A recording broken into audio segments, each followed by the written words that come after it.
Sidang paripurna DPRD Nganjuk bertempat di ruang rapat paripurna lantai 2 ini dipimpin oleh Gianto, Wakil Ketua 3 DPRD Nganjuk. Hadir dalam rapat tersebut Ketua DPRD Nganjuk Tatit Heru Cahyono, Wakil Ketua 2 DPRD Nganjuk Raditya Haria Yuangga, PLT Bupati Nganjuk Marhen Cumadi, sejumlah anggota DPRD Nganjuk dan para OPD Pemkab Nganjuk.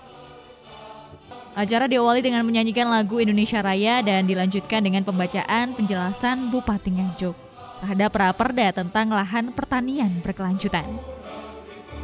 Menurut Ketua DPRD Nganjuk Tatit Heru Cahyono bahwa saat ini belum ada penataan pedagang kaki lima secara maksimal. Untuk itu DPRD dan pihak Pemkab Nganjuk bersepakat PKL akan ditata lebih baik di titik-titik yang sudah ditentukan.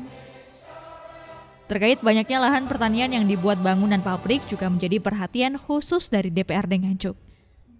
Sebab masyarakat Nganjuk mayoritas pertanian dengan penghasil padi dan bawang yang menjadi penyangga pangan nasional. Ia meminta kepada Bupati agar lahan hijau atau lahan yang produktif sebagai kawasan pertanian tidak dijadikan pabrik. Itu nanti statusnya kayak apa, terus campur tangan dari pemerintah daerah kayak apa, itu kan mengatur itu. Oh, belum ada pengaturan ya? Ya sementara ini sudah seraut, ada yang bayar, ada yang enggak, itu kan hanya keputusan dari dinas masing-masing. Ada yang dikelola dari pariwisata, ada yang dikelola dari Perindah. Ini kan ada, ini kan harus terkait dengan itu. Nanti harus ada penyeragaman. Termasuk penataan kawasan-kawasan yang boleh PKL yang tidak. Termasuk di dalamnya itu, untuk misalkan mungkin ada itu berapa, tempatnya di mana. Kan ada yang bayar 1 tahun, tidak ada, terus ada yang ini kan masih sembako. Diharapkan nanti semua bisa mengatur itu.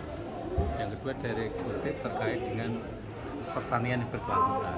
Nanti lahan-lahan mana yang memang tidak boleh digunakan untuk industri, ini harus jelas. Kalau memang hijau, maka seperti itu. Jadi kawasan itu kan juga harus kita kawal bersama-sama. Sementara itu menurut PLT Bupati Nganjuk Marhen Cumadi bahwa ia bersepakat dengan DPRD Nganjuk untuk lebih memaksimalkan penataan ruang usaha bagi para PKL. Mengingat Nganjuk sudah banyak fasilitas keramaian sehingga jumlah PKL semakin banyak sebagai geliat ekonomi. Terkait pemanfaatan lahan pertanian berkelanjutan, pihaknya akan melindungi sektor pertanian yang dikuatkan dengan perda. Dan pihaknya akan mengklasifikasikan lahan-lahan kawasan hijau yang memang tak boleh untuk lahan industri. Sementara itu karena jumlah lahan pertanian di Nganjuk yang sudah terkurangi akibat diganti dengan pabrik, maka pihak Pemkab akan memanfaatkan lahan kosong untuk diberdayakan menjadi lahan pertanian. Rapat paripurna saat ini, Pak. Oke, terima kasih. Assalamualaikum warahmatullahi wabarakatuh.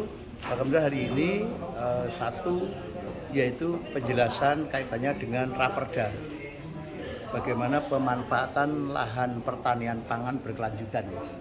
Kita sampaikan yang selama ini mungkin hambatan-hambatan kami di eksekutif yang berkaitan dengan bagaimana kita memanfaatkan lahan pertanian berkelanjutan ini betul-betul bisa lebih efektif, efisien. Karena satu berkaitan dengan tata ruang, yang kedua yang berkaitan dengan di Nganjuk ini PDRB yang tertinggi 29-32% itu dari sektor pertanian.